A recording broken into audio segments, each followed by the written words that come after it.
Hello everyone! In this tutorial, we are going to look at the function and structure of the phloem vessels inside the plants.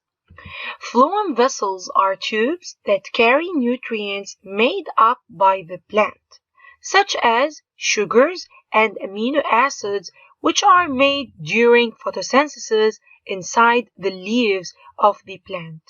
Now these sugars need to be transported to other parts or regions of the plant, including the storage organs. So the phloem does this job.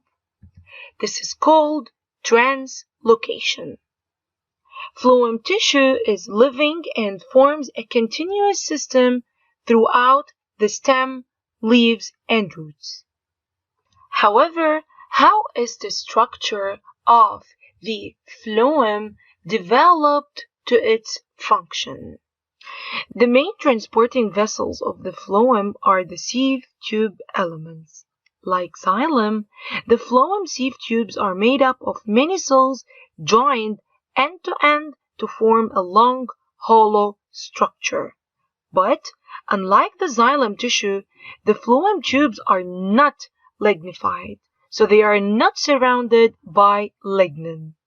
In the areas between the cells, the walls become perforated to form sieve plates, which look like sieves and let the phloem contents flow through them.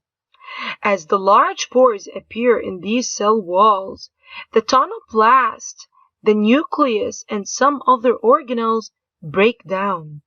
Moreover, closely linked to the sieve tube elements, as you guys can see, there are the companion cells which form with them, or actually very close to them.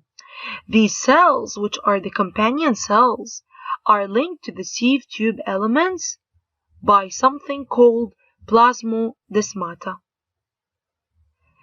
They maintain their nucleus and all their organelles. These companion cells are very active cells, and it is thought that they function as the life support system for the sieve tube cells, which have lost most of their normal cell functions due to the absence of nucleus.